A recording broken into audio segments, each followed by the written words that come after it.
Giant Defy Alox. Available kay Third Wheel Bikes mga lods. Ang kinis pa nito. Unahin na natin ang size. Yan, importante ang size talaga. Ang top tube mga lods, 52 cm ang top tube niyan. Ang seat tube niya ay 47 cm. Yan.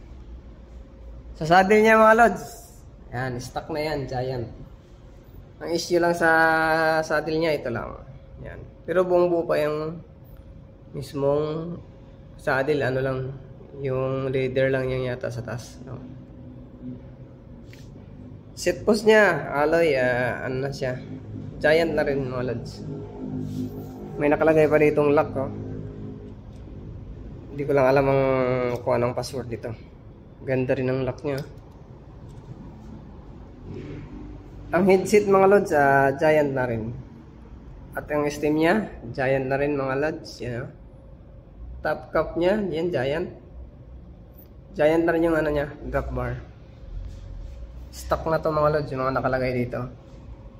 Naka-Claris pala to mga lods ito, Shimano Claris. Sa caliper brake niya mga lods, unbranded. Pag bibili kayo ng brand new na Giant mga lods, ito na talaga yung mga nakakabit niya. Stock na niya. Yung mga preno niya, yung caliper brake, ganito na yung mga nakakabit. Kahit bibili ka ng brand new. Sa RD niya mga lods, yan, naka-Claris siya. Itong coast pala niya mga lods, 1132. Ano to? SRAM. Naka-SRAM, 1132. 8 speed yan mga lods. Ano na rin yung ano niya, RD naka-Claris. Brace on na siya mga lods. May dalawang lagay ng battle gauge. May battle gauge dito sa kabila, wala pa. Unbranded yung ano niya mga lods. Crank niya, ganito talaga yung mga ano, yung mga nakakabit pag Giant Defy, mga ganito na yung ano niya, stock na talaga niya. 5034. May battle gauge na mga lods. Alloy frame, alloy carbon yung fork mga lods. Alloy carbon kasi ang steerer nito, ang steerer nito mga lods ay alloy. Pagdating dito, ito carbon na yung fork na to.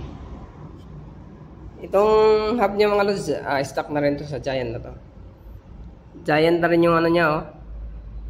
Rim niya, Giant is R-2.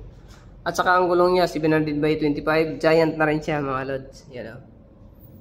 Harap at likuran yan mga lods. Yan, Giant. 700/25C. Yan mga lods, ang price nito nasa screen na, ilalagay ko na lang. Available kay Third Wheel Bikes.